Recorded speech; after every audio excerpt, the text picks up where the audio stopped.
Hi everyone, how are you all. Hope आप सब बहुत अच्छे होंगे, अपनी प्रिपरेशन में ज़ोरों से लगे होंगे। सो आज की क्लास भी काफ़ी इंपॉर्टेंट है बिकॉज आज की क्लास में 2018 इंग्लिश के क्वेश्चन पेपर का बहुत ही अच्छे से डिस्क्रिप्शन किया गया है, डिस्क्राइब किया गया है यूपी टेट के। सो क्लास को पूरा देखिए। चलिए लेट नहीं करते हैं, क्लास को स्टार्ट करते हैं। अगर बात करें क्वेश्चन नंबर 61 की, what is the main purpose of poetry recitation in language classroom. अगर लैंग्वेज की क्लास है और उस क्लास में पोइट्री का रिसाइटेशन हो रहा है, if you talk about class 1st to 5th, अगर वहाँ पे पोइट्री का रिसाइटेशन हो रहा है तो उसका मेन पर्पस क्या होगा, क्या हो सकता है? To give their opinions about poem, poem के बारे में अपनी ओपिनियन देना। To know the historical background of the poem, या फिर पोएम के पीछे का हिस्टोरिकल बैकग्राउंड जानना। To enjoy and appreciate the poem, या फिर पोएम को इन्जॉय करना या अप्रिशिएट करना। To become aware of the poet and his her work, या फिर ये जानना कि पोएट के काम के बारे में, पोएट के बारे में जानना। सो हमारा ऑप्शन नंबर 3 जो है करेक्ट हो जाएगा, to enjoy and appreciate of the poem. ठीक है, आते हैं क्वेश्चन नंबर 62 पे। Fill in the blanks with the correct article. Yesterday I saw European riding on elephant. Blank है, बात किया जा रहा है I saw European riding on blank elephant. तो अगर हम बात करें यूरोपियन की, अगर हम बात करें वर्ड यूरोपियन की, यूरोपियन वर्ड की बात करें, तो इस वर्ड में जो ई और यू है, ठीक है, ई और यू जो है वो क्या साउंड प्रोड्यूस करता है? E and U produces Y and U sound. In Hindi अगर बात करें तो यू ये साउंड प्रोड्यूस कर रहा है।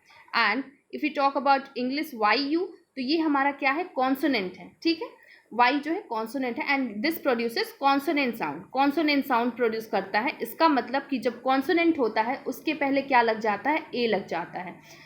अब आप ये सोच रहे होंगे कि मैम ने तो ये बताया है कि ई है एंड ई तो वॉवेल होता है, फिर कैसे हम यहाँ पे ए यूज़ कर सकते हैं? वही मैं आपको रीज़न बता रही हूँ कि ई और यू जो है वो वाई यू साउंड प्रोड्यूस करता है। जब आप यूरोपियन को बोलेंगे अपने मुंह से, जब आप उसको प्रोनाउंस करेंगे तो वो हमारा क्या साउंड प्रोड्यूस करेगा? वाई और यू साउंड प्रोड्यूस करेगा। और वाई जो है आपका कॉन्सोनेंट है, इसलिए यहाँ पे क्या यूज़ हो जाएगा? ए यू यूज़ हो जाएगा। ठीक है, and riding on an elephant. अब अगर हम एलिफेंट की बात करें, एलिफेंट की बात करें, तो ये हमारा ई जो है ये क्या प्रोड्यूस करता है? ए साउंड प्रोड्यूस करता है, विच इज़ अ वॉवेल। तो बोथ ही, इसमें ई भी वॉवेल ही है और ए जो साउंड प्रोड्यूस कर रहा है वो भी वॉवेल है। इसका मतलब यहाँ पे क्या यूज़ हो जाएगा? एन यूज़ हो जाएगा एंड यूरोपियन के आगे ए यूज़ हो जाएगा। So the perfect article fit in the sentence is I saw a European riding on an elephant. Option number 3 जो है वो करेक्ट हो जाएगा। आते हैं क्वेश्चन नंबर 63 पे। Choose the correct sentence. हमें करेक्ट सेंटेंस बताना है कि इन चारों गिवन ऑप्शंस में कौन सा सेंटेंस करेक्ट है। If you talk about option number 1, please describe of the story. Option 2, please describe about the story. Please describe the story. Please describe to the story. देखिए option C में please की spelling wrong है, that is no worry because misprint हो जाता है कभी कभी। ठीक है, तो जब हम बात कर रहे हैं कि स्टोरी को डिस्क्राइब करो, तो यहाँ पे of the, about the and to the लगाने की ज़रूरत ही नहीं पड़ रही, क्योंकि describe word itself a complete word. ठीक है, डिस्क्राइब का मतलब ये कि आप स्टोरी के बारे में डिस्क्राइब करना है आपको। सो ऑप्शन नंबर सी जो है वो करेक्ट हो जाएगा। Please describe the story. Describe word use हो गया है ना, तो फिर इसका मतलब है कि स्टोरी के बारे में ही आपको डिस्क्राइब करना है। तो ऑप्शन नंबर 3 इज करेक्ट। आते हैं क्वेश्चन नंबर 64 पे। Fill in the blanks with the correct preposition. हमें करेक्ट प्रेपोजिशन फिल करना है। So question is a prisoner was accused murder. Accuse means blame या फिर responsible of the particular thing, like murder किया तो उसके लिए जो कौन है, किसने किया है, अक्यूज, दोस्त, इसका मतलब ये होता है। ठीक है, तो ऑप्शन जो हो जाएगा इसमें बी करेक्ट हो जाएगा, of, to, for, of. These 3 options are correct, incorrect, and option number B is the correct, of murder. A prisoner was accused of murder. ठीक है, आते हैं क्वेश्चन नंबर 65 पे। The antonym of innocent is. अब antonym of innocent, innocent का antonym आपको बताना है। तो इनोसेंट का एंटोनिम जानने से पहले आपको ये पता होना चाहिए कि एंटोनिम का मतलब क्या होता है। एंटोनिम मीन्स होता है opposite of the given word, like innocent दिया हुआ है तो इसका ऑपोजिट क्या हो जाएगा, ठीक है। तो इनोसेंट का ऑपोजिट हो जाएगा गिल्टी। एक्टिव, इग्नोरेंट, क्लेवर, ये तीनों ही ऑप्शन रॉन्ग है।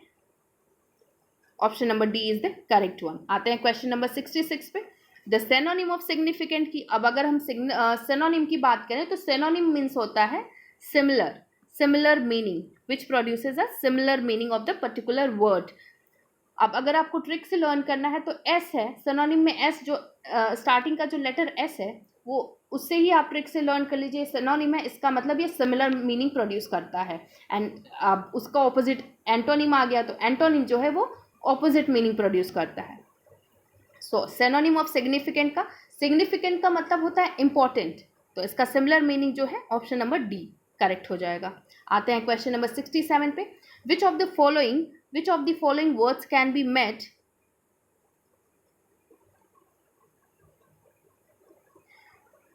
Which of the following words can be made plural by adding a suffix en? en को ऐड करके given options में कौन से word को हम plural बना सकते हैं। given question का मतलब है कि कौन से given options में किस word के last में en ऐड करके हम plural बना सकते हैं। देखिए, किसी भी क्वेश्चन को सॉल्व करने से पहले क्वेश्चन का मतलब आना बहुत ज़रूरी है कि क्वेश्चन कह क्या रहा है, ठीक है। इतना तो हम उम्मीद कर ही सकते हैं कि आपको समझ में आ जाएगा क्वेश्चन का मतलब क्या है।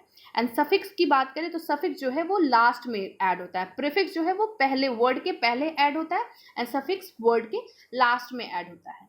अब en की बात करें तो गिवन ऑप्शंस में मैक्स, टैक्स एंड बॉक्स, इन सब में क्या लास्ट में ऐड होता है es। लाइक मैक्स है तो ex ऐड हो जाएगा, टैक्स है तो इसके लास्ट में ex ऐड हो जाएगा, एंड बॉक्स है उसके भी लास्ट में es ऐड हो जाएगा। बॉक्सेस, टैक्सेस, मैक्सेस, ठीक है। अब अगर बात करें हम ऑप्शन नंबर डी की तो वहां पे क्या ऐड हो जाएगा en, ऑप्शन डी में ox en, तो ऑप्शन करेक्ट कौन सा है, ऑप्शन नंबर डी जो है आपका वो करेक्ट हो जाएगा। आते हैं क्वेश्चन नंबर 68 पे, choose the correct pronoun to complete the following sentence. Correct pronoun बताना है सेंटेंस को कंप्लीट करने के लिए, ठीक है। This dress is blank and that one is mine. So given options में yours, your book, yours, your book. So यहाँ पे ऑप्शन सी करेक्ट हो जाएगा। योर्स जो है एक पोजेसिव प्रोनाउन है, this dress is yours and that one is mine, option number C correct. आते हैं क्वेश्चन 69 पे, change the following sentence into passive voice. Passive voice में आपको फॉलोइंग सेंटेंसेस को चेंज करना है, ठीक है।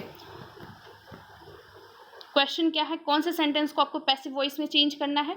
Have the girls asked this question, have the girls asked this question, ठीक है। हमारा ये क्वेश्चन है, अब इसको हमें किस में चेंज करना है, पैसिव वॉइस में चेंज करना है, ठीक है। तो गिवन जो ये सेंटेंस जो दिया हुआ है ये किस टेंस में है, प्रेजेंट परफेक्ट टेंस में। क्यों प्रेजेंट परफेक्ट टेंस में, अगर आपको प्रेजेंट परफेक्ट टेंस की पहचान करनी है, आइडेंटिफाई करना है तो प्रेजेंट परफेक्ट टेंस का जो हेल्पिंग वर्ब होता है वो क्या होता है, हैज़ होता है एंड हैव होता है। एंड गिवन टेंस, अब जब ये प्रेजेंट परफेक्ट टेंस में है तो इसको हम किस टेंस में चेंज कर देंगे, प्रेजेंट परफेक्ट कंटिन्यूअस टेंस में चेंज कर देंगे। एंड प्रेजेंट परफेक्ट कंटिन्यूअस का हेल्पिंग वर्ब क्या हो जाता है, has been and have been, ठीक है। तो हमारा जो गिवन ऑप्शंस में, has this question asked by the girls, this question have asked by girl, has this question been asked by the girls, have this question asked by the girls। तो हमारा इसमें से आप देख लीजिए कि प्रेजेंट परफेक्ट कंटिन्यूअस टेंस का जो हेल्पिंग वर्ब है हैज बीन, हैव बीन, वो किस ऑप्शन में फिट है, मैच करता है। सो ऑप्शन नंबर सी जो है वो करेक्ट है, has this question been asked by the girls, present perfect continuous tense का इसमें आपको हेल्पिंग वर्ब दिख जाएगा, हैज़ बीन, ठीक है। ऑप्शन सी करेक्ट है। देखिए, इसके लिए आपको टेंस का जानना बहुत ज़रूरी है।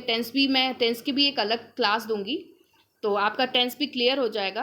पेपर सॉल्व कराना ज़्यादा ज़रूरी था, इसलिए मैंने पहले पेपर ही सॉल्व कराना ज़्यादा बेटर समझा। एंड पार्ट्स ऑफ स्पीच की क्लास ऑलरेडी दे दिया है मैंने, एंड आप देख सकते हैं ऊपर भी पार्ट्स ऑफ स्पीच से रिलेटेड काफ़ी क्वेश्चंस आए हुए हैं। ठीक है, क्लास मिस मत करिए, ये हम लोग आपको काफ़ी सजेस्ट कर रहे हैं, आपके ही बेनिफिट के लिए है ये। ठीक है, आते हैं नेक्स्ट क्वेश्चन पे। पैसेज दिया हुआ है, ठीक है। सो पैसेज का जो रूल है, वो पैसेज आप पढ़िए मत, ठीक है, क्योंकि ऐसे एग्जाम्स में पैसेज का क्या होता है ना कि पैसेज काफ़ी ग्रामेटिकल बेस्ड भी हो जाते हैं। लाइक पैसेज तो दिया हुआ है, अब उसके जो क्वेश्चंस आते हैं, पैसेज से रिलेटेड जो क्वेश्चंस पूछे जाते हैं वो काफ़ी ग्रामेटिकल बेस्ड भी होते हैं। सो हम एक पैरा का, जैसे ये पैसेज तो आपका ज़्यादा से ज़्यादा 4 या 5 लाइन का है, बट जो पैसेज होते हैं काफ़ी लंबे होते हैं, लेंदी होते हैं, तो उसको पढ़कर टाइम वेस्ट करना ही एक तरफ से आप कह सकते हैं।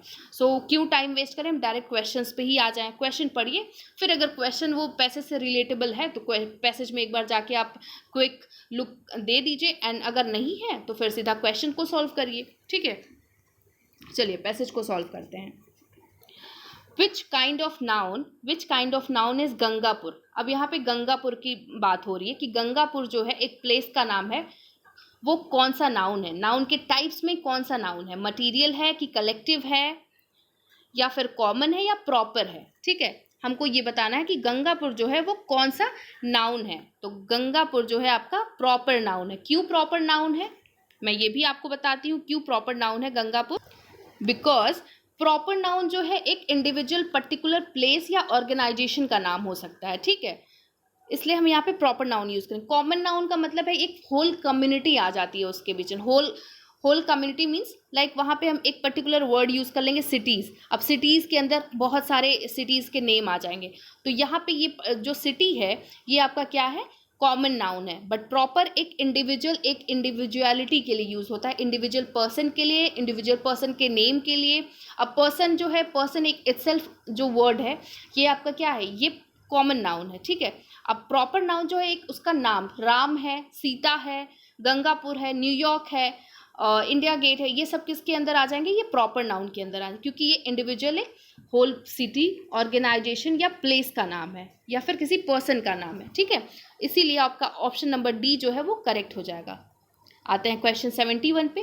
विच पार्ट्स ऑफ स्पीच, देखिए पार्ट्स ऑफ स्पीच से रिलेटेड क्वेश्चन आ ही गया आपका।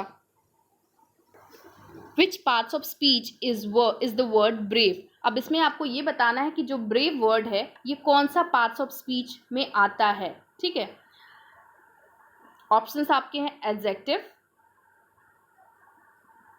Adjective, noun, pronoun, preposition. ठीक है, तो यहाँ पे आपका करेक्ट ऑप्शन जो हो जाएगा वो एडजेक्टिव हो जाएगा। आपको तभी ऑप्शन करेक्ट समझ में आएगा जब आपको पार्ट्स ऑफ स्पीच के 8 पार्ट्स ऑफ स्पीच नेम अच्छे से पता होंगे, डेफिनेशन पता होगी।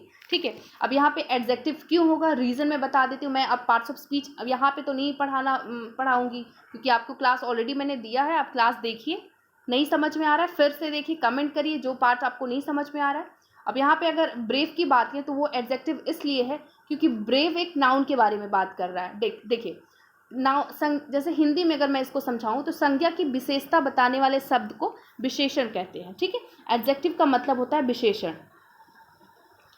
मैं हिंदी और इंग्लिश दोनों में ही समझा रही हूँ। तो ये ब्रेव जो है वो किसी पर्सन या किसी के बारे में बात कर रहा है, कोई नाउन के बारे में बात कर रहा है। ठीक है, अब ये एडजेक्टिव जो है, एक ब्रेव जो है ये क्वालिटी है कि इंसान बहुत बहादुर है, इंसान बहुत ब्रेव है, तो ये आपका क्या हो जाएगा, एक एडजेक्टिव हो जाएगा। ठीक है, क्यों, क्योंकि ये किसी की विशेषता बता रहा है। ठीक है, ऑप्शन ए आपका करेक्ट हो जाएगा। आते हैं क्वेश्चन नंबर 72 पे। Which of the following word is a material noun. Material noun कौन सा है, गिवन ऑप्शंस में which one of the following is a material noun. Air, काव, गोल्ड, क्लास। अब ये तो बहुत ही बेसिक है, आप खुद ही एक सेंस लगा के देख सकते हैं कि इसमें मटीरियल नाउन कौन सा हो सकता है। एयर तो होगा ही नहीं, काव, क्लास, तीनों ही ऑप्शंस आपके अवॉइड करें, तो गोल्ड आपका जो होगा मटीरियल नाउन हो जाएगा। ठीक है, अब अगर मटीरियल नाउन की डेफिनेशन की बात की जाए तो ये देख लीजिए, material noun is a kind of noun. ठीक है, that refers a kind of noun that refers to a material और सब्सटेंस। ठीक है, जिससे कि which are which things are made such as silver हो जाए, गोल्ड हो गया, आयरन हो गया, कॉटन हो गया, डायमंड हो गया, प्लास्टिक हो गया, ये सारे आपके किसके अंदर आ जाएंगे, मटीरियल नाउन के अंदर आ जाएंगे। ठीक है, आते हैं नेक्स्ट क्वेश्चन पे। क्वेश्चन नंबर देखिए 72 का ऑप्शन सी करेक्ट है। आते हैं क्वेश्चन 73 पे। Which of the following words is an abstract noun? Given word में एब्स्ट्रैक्ट नाउन कौन सा है? Abstract noun is a noun which can be seen, which can be touch. ठीक है, एब्स्ट्रैक्ट नाउन हम उसको कहते हैं, a kind of noun that refers to an idea और a general quality, not to a physical object. ठीक है, एक आइडिया की बात करता है एब्स्ट्रैक्ट नाउन, एक क्वालिटी की बात करता है जिसको आप एक फीलिंग होती है, एक भाव होता है एब्स्ट्रैक्ट नाउन को, जिसको हिंदी में हम बोलते हैं भाववाचक संज्ञा। ठीक है, एब्स्ट्रैक्ट नाउन को हिंदी में हम क्या बोलते हैं? भाववाचक संज्ञा। ठीक है, तो भाव से ही आप पता कर सकते हैं कि ये एक फीलिंग है, एक कनेक्शन है, एक आइडिया है, एक जनरल क्वालिटी है। तो गिवन ऑप्शंस में आपका एब्स्ट्रैक्ट नाउन कौन सा हो जाएगा? वेमेन है कि बॉय है कि कनेक्शन है कि प्लग है? ठीक है, तो आपका कनेक्शन जो है एक भाव है, एक क्वालिटी है, एक भाव है आपका कनेक्शन। तो ऑप्शन बी जो है करेक्ट है। ठीक है, आते हैं क्वेश्चन नंबर 74 पे। Which kind of noun is an adversity? Adversity आपका कौन सा नाउन है? ठीक है, सो एडवर्सिटी का मतलब ही हो, पहले आप एडवर्सिटी का मतलब अगर आपको समझ में आ गया तो आप गेस करने में ज़्यादा आपके लिए ईजी होगा। एडवर्सिटी का मतलब होता है कठिनाई, हार्डशिप्स जिसको इंग्लिश में कहते हैं, कठिनाई या प्रॉब्लम या स्ट्रगल। एडवर्सिटी का मतलब कठिनाई, हार्डशिप, प्रॉब्लम, स्ट्रगल, जो भी हमारे विपत्ति, ये सब एडवर्सिटी के मीनिंग्स हैं। ठीक है, अब एडवर्सिटी क्या है? अब ये कठिनाई, अब ये तो फिजिकल है नहीं, इसको हम देख तो सकते नहीं, कठिनाई जो भी है, like it can be like एक जनरल आपकी फीलिंग है। ठीक है, लाइक हम प्रॉब्लम्स में हैं, ये आप फील करते हैं। इसका करेक्ट ऑप्शन होगा ऑप्शन नंबर ए। ठीक है, ऑप्शन ए करेक्ट हो जाएगा। आते हैं क्वेश्चन नंबर 75 पे। देखिए कितने क्वेश्चन आपके पार्ट्स ऑफ स्पीच से आ रहे हैं, मैं बता रही हूँ, देख लीजिए, आप खुद ही देख लीजिए। क्वेश्चन 71 से 76 तक होल आपका पार्ट्स ऑफ स्पीच है। 4-5 क्वेश्चन आए हैं, आप खुद भी देख सकते हैं। मैं इसीलिए बार बार कह रही हूँ पार्ट्स ऑफ स्पीच की क्लास काफ़ी इंपॉर्टेंट है, इसीलिए मैंने उसकी एक क्लास पर्टिकुलर बना के दे दी है। आप उसको जाइए, देखिए, कोई प्रॉब्लम हो कमेंट करिए, हम उसको ज़रूर सॉल्व करेंगे, क्योंकि ये सब सिर्फ आपके लिए ही है। ठीक है, अब हम आपके लिए इतना मेहनत कर रहे हैं तो आप भी हमारे लिए इतना मेहनत तो कर ही सकते हैं कि आप क्लास को एक बार देख लीजिए, क्योंकि एग्ज़ाम्स ज़्यादा दूर नहीं है, बहुत पास है। और UP TET, super TET, C TET, अब अगर आप यूपी टेट और सी टेट क्लियर नहीं करेंगे तो फिर आप सुपर टेट का सपना भूल ही जाइए कि आप कर पाएंगे। ठीक है, तो बहुत ज़्यादा आपके पास टाइम नहीं है, बिल्कुल भी टाइम नहीं है। ठीक है, ध्यान लगा के, मन लगा के पढ़ाई करिए। चलिए नेक्स्ट क्वेश्चन पे चलते हैं। आते हैं क्वेश्चन 75 पे। Which parts of speech is the word hard in the sentence he is working hard?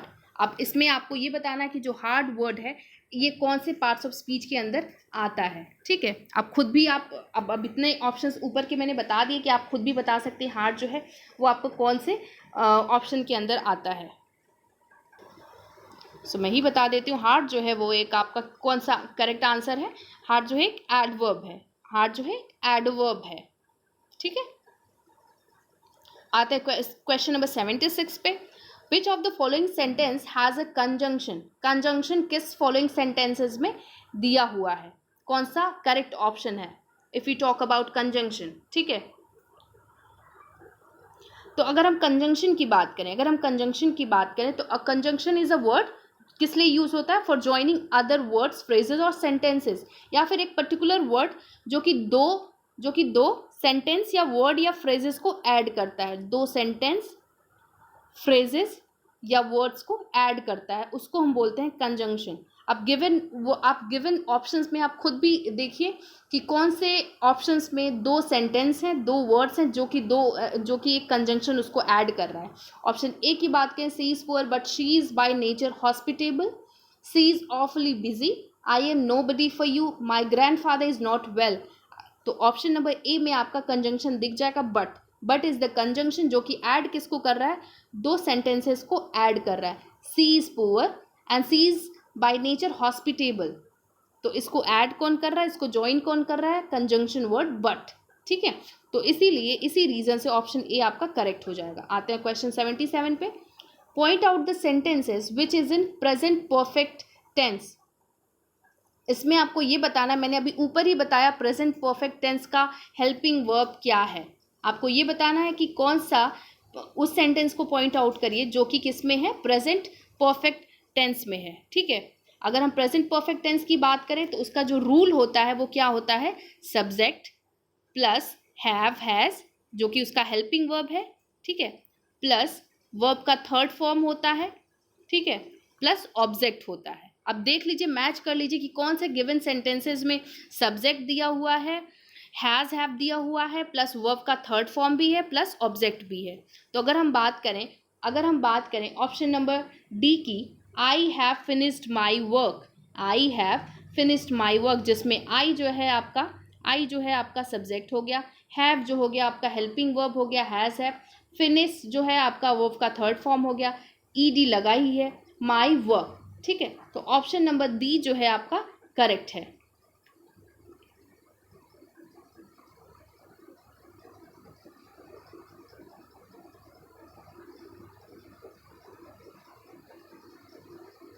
आते हैं क्वेश्चन 78 पे। Which of the following is a misspelt word. इन जो गिवन ऑप्शन है इसमें मिस स्पेल्ट वर्ड कौन सा है, ठीक है। बात करें ऑप्शन ए का, डेरोगेटरी, डिसेंडेंट, डेसिकेशन, डर्माटाइटिस, ठीक है। अगर हम डेरोगेटरी की हिंदी मीनिंग की बात करें तो इसका मतलब क्या होता है, अपमानजनक, ठीक है। डेसिकेशन की बात करें तो इसका मतलब होता है कि लाइक जब हम किसी भी वाटरी सब्सटेंस को उसको जो उसका मॉइस्चर हम जब सुखाना, अगर हिंदी की बात करें, एक पर्टिकुलर एक परफेक्ट हिंदी मीनिंग की बात करें तो उसका मतलब होता है डेसिकेशन का मीन्स होता है सुखाना, या फिर एक प्योर हिंदी मीनिंग है उसकी निर्जलीकरण प्रक्रिया, उसको हम बोलते हैं डेसिकेशन।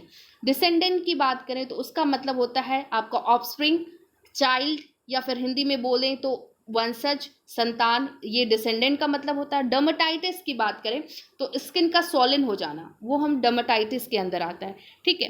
तो गिवन ऑप्शन में डेरोगेटरी की स्पेलिंग मिस्टेक है।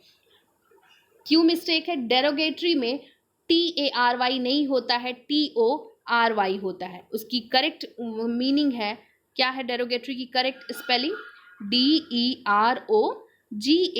DEROGATORY, डेरोगेटरी, जिसका मतलब होता है अपमानजनक, ठीक है। हिंदी में मीनिंग क्या होता है, अपमानजनक। अगर हम आते हैं क्वेश्चन नंबर 79 की, 79 पर, विच of the following sentences has a transitive verb. Which of the following sentences have the transitive verb. Transitive verb given sentence में कौन से में है, ठीक है। तो हम ऑप्शंस की बात कर लेते हैं। She writes well, she walks is the morning daily, walks is the morning नहीं, इन होगा यहाँ पे। He is running very fast, I killed a snake last night. Transitive, अब इसको जानने से पहले आपको ट्रांजिटिव वर्ब की बात आपको जानना पड़ेगा कि व्हाट इज ट्रांजिटिव वर्ब। अब यहाँ पे मुझे बताना तो पड़ रहा है, no worries, but earlier classes में I have already explained transitive verb in a very clear way, आपको देखने की ज़रूरत है, ठीक है। चलिए हम ट्रांजिटिव वर्ब की बात करें तो ट्रांजिटिव वर्ब क्या होता है, अ transitive verb is a verb that requires one और मोर ऑब्जेक्ट, जिसमें एक से ज़्यादा वन और मोर ऑब्जेक्ट की रिक्वायरमेंट होती है, उसको हम बोलते हैं ट्रांजिटिव वर्ब। वन एक ऑब्जेक्ट हो या एक से ज़्यादा ऑब्जेक्ट हो। सो गिवन सेंटेंसेस में ऑप्शन नंबर डी की बात की जाए, आई killed a snake last night. Snake आपका एक ऑब्जेक्ट है, ठीक है। स्नेक यहाँ पे ऑब्जेक्ट क्या है, स्नेक को किल करना है, तो यहाँ पे क्या हो जाएगा, ट्रांजिटिव वर्ब आपका ऑप्शन नंबर डी जो है करेक्ट हो जाएगा। आते हैं क्वेश्चन नंबर 80 पे। Which of the following sentences is negative. अब नेगेटिव सेंटेंस तो आपको पता ही है जिसमें नो और नॉट आता है। इफ नॉट, नेवर, अगर मान लीजिए नेगेटिव सेंटेंस का डेफिनेशन क्या होती है, सॉरी, नेगेटिव सेंटेंस की डेफिनेशन क्या होती है, इफ नॉट और never comes in a sentence then sentences is called in negative sentence, ठीक है। तो गिवन ऑप्शन में he does not listen to me, I come from a rich family, you can do all this, no time, they are very gentle people. Option C में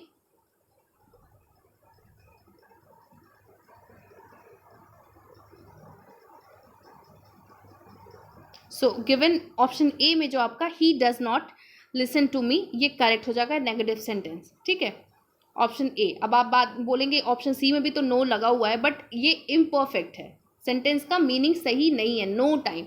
अब ही does not, पर जो negative sentence का जो helping verb है that is does not, do not, that is already used, इसीलिए हमारा correct option हो जाएगा ऑप्शन नंबर ए, ठीक है, he does not listen to me. आते हैं क्वेश्चन नंबर 81 पे, which of the following sentences is exclamatory. अब एक्सक्लेमेटरी सेंटेंस कौन सा है, अब उसको जानने से पहले आपको एक्सक्लेमेटरी सेंटेंस की डेफिनेशन पता होनी चाहिए।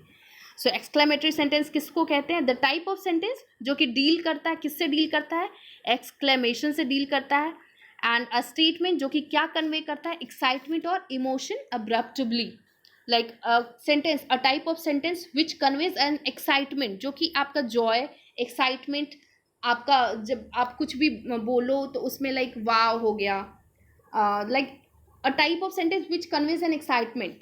तो गिवन सेंटेंस में अगर हम ऑप्शंस की बात कर लें, which is your favourite book, what piece of work is man, what do you know about ancient India, what do you know about ancient India, his currently knew no bounds।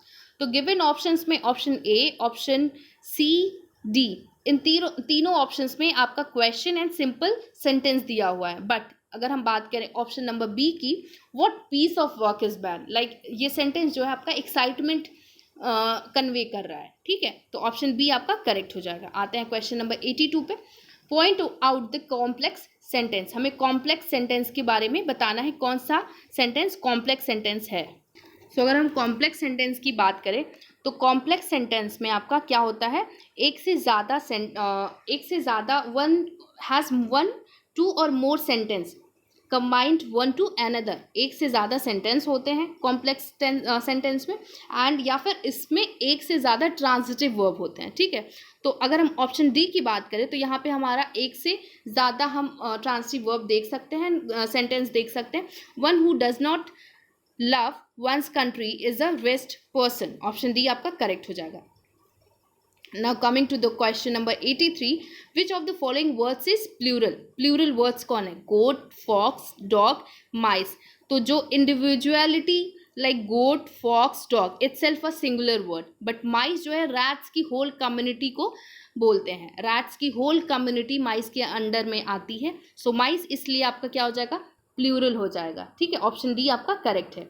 आते हैं question number 84 पे, which of the following words is regarded as singular, कौन सा word आपका singular है, cats, mathematics, dogs, cars, but given plural words में हम क्या यूज़ करते हैं, एस और ई एस यूज़ करते हैं, वर्ड्स के लास्ट में हम क्या यूज़ करते हैं, एस और ई एस यूज़ करते हैं, वो तब जाके वो वर्ड क्या हो जाता है, प्लूरल हो जाता है। सो गिवन ऑप्शंस में कैट्स, डॉग्स एंड कार्स, इसका एक से ज़्यादा का मतलब है, कैट्स हो गया तो बहुत सारी बिल्लियाँ, डॉग्स से बहुत सारे डॉग्स, एंड कार्स से बहुत सारी कार्स, बट जो मैथमेटिक्स है, मैथमेटिक्स को हम यही लिखते ही हैं, इंडिविजुअलिटी हर एक बुक्स के लिए हम अब उसका वर्ड्स जो होता है हम ऐसे ही यूज़ करते हैं। सो मैथमेटिक्स ये इटसेल्फ अ सिंगुलर वर्ड, ठीक है, ऑप्शन सी आपका करेक्ट है। आते हैं क्वेश्चन नंबर 85 पे, which of the following sentences is in active voice, कौन सा सेंटेंस एक्टिव वॉइस है, तो I requested him to come in time, he was asked to keep quiet, a house was bought for 50 lakhs, he was hit badly. Indirect sentence होगा, और sorry active voice में, तो हमारा option number B जो है correct हो जाएगा, he was asked to keep quiet, ठीक है। आते हैं क्वेश्चन नंबर 86 पे, which of the following sentence he is in passive voice, sorry guys, I just made a mistake, I thought ये active voice में, ऑप्शन क्वेश्चन नंबर 85 की बात की जा रही है, ठीक है, 85 की अगर हम बात करें तो इसमें पूछ रहा है एक्टिव वॉइस की बात कर रहा है, कि गिवन सेंटेंस में, गिवन ऑप्शंस में कौन सा आपका सेंटेंस एक्टिव वॉइस है, ठीक है। सो अगर हम एक्टिव वॉइस की डेफिनेशन की बात करें, अगर हमको इसमें पता करना कि कौन सा एक्टिव वॉइस है, तो मैं उससे पहले एक्टिव वॉइस की डेफिनेशन का जानना बहुत ज़रूरी है। एक्टिव वॉइस का मतलब होता है कि subject itself perform an action, ठीक है। सब्जेक्ट के थ्रू हमारा एक्शन परफॉर्म होता है, तो उसको हम बोलते हैं एक्टिव वॉइस। गिवन सेंटेंस में विच of the following is in active voice, तो यहाँ पे क्या हो रहा है, ऑप्शन नंबर अगर हम बात करें, I requested him to come in time, यहाँ पे सब्जेक्ट इटसेल्फ क्या कर रहा है, एक्शन परफॉर्म कर रहा है, रिक्वेस्ट कर रहा है। क्या एक्शन परफॉर्म कर रहा है, वो रिक्वेस्ट कर रहा है। तो ऑप्शन नंबर ए आपका करेक्ट हो जाएगा। आते हैं क्वेश्चन नंबर 86 पे, which of the following sentences is in passive voice, कौन सा सेंटेंस आपका पैसिव वॉइस में है, तो हम यहाँ पे देख लेते हैं। He was assisted by a group of students, please mind your business, I kept quiet throughout the meeting, they came late and lost the match. तो हम अगर पैसिव वॉइस की बात करें तो पैसिव वॉइस किसको कहते हैं, क्योंकि अगर ऑप्शंस आपको पता करना है व्हाट इज पैसिव वॉइस, तो इसको जानना आपको ज़रूरी है कि what is passive voice before that. हालांकि मैंने passive voice already active voice भी बताया है। सो पैसिव वॉइस में क्या होता है कि जो सब्जेक्ट होता है वो रिसीव क्या करता है, एक्शन रिसीव करता है, लाइक एक्शन रिसीव करता है। तो गिवन सेंटेंसेस में आपका अगर देखा जाए तो ही was assisted by a group of students, he was assisted by a group of students. Active voice का ऑपोजिट हो जाता है पैसिव वॉइस में, तो हमारा ऑप्शन नंबर ए जो है करेक्ट हो जाएगा, ठीक है। आते हैं क्वेश्चन नंबर 87 पे, that is the man the police was seeking, in the above sentence what is the status of to the. अब यहाँ पे पूछ रहा है कि द जो है वो क्या है गिवन सेंटेंस में, क्या द कंजंक्शन है, क्या द नाउन है, क्या वर्ब है ये, या फिर डेफिनिट आर्टिकल है। तो ऑफकोर्स मैंने डेफिनिट इनडेफिनिट आर्टिकल बता दिया है लास्ट क्लास में। डेफिनिट इनडेफिनिट आर्टिकल जो होते हैं वो आपके ए और एन है, और डेफिनिट आर्टिकल जो होते हैं वो क्या है, आपकी द जो है वो डेफिनिट आर्टिकल है। तो गिवन क्वेश्चन में जो द है वो उसका स्टेटस क्या है, वो एक डेफिनिट आर्टिकल है। ऑप्शन नंबर डी जो है आपका करेक्ट हो जाएगा। आते हैं क्वेश्चन नंबर 88 पे, these students are most disobedient in the above sentence, point out the gender of the word students. अब स्टूडेंट्स को पूछ रहा है कि स्टूडेंट्स गिवन सेंटेंस में क्या है, कौन से जेंडर में आता है स्टूडेंट्स। अब मस्कुलिन में है या फेमिनिन है या फिर कॉमन है या फिर नन ऑफ द अबव। अब अगर हम बात करें मस्कुलिन और फेमिनिन की, तो masculine talks about itself a male community, masculine सिर्फ मेल जेंडर की बात किया जाता है मस्कुलिन के अंदर। फेमिनिन की बात करें तो फीमेल जेंडर की बात की जाती है। But when we talk about common gender, then in under common gender सब मेल, फीमेल एंड ट्रांसजेंडर तीनों आ जाते हैं। तो आपका स्टूडेंट्स जो है, स्टूडेंट्स या फिर मेल भी हो सकता है, फीमेल भी हो सकता है, बॉय भी होता है, गर्ल भी होता है। तो स्टूडेंट्स आपका क्या है, कॉमन जेंडर है, ठीक है। ऑप्शन सी आपका करेक्ट हो जाएगा। आते हैं क्वेश्चन नंबर 89 पे, इन दिस सेंटेंस, क्वेश्चन 89 की बात की जाए,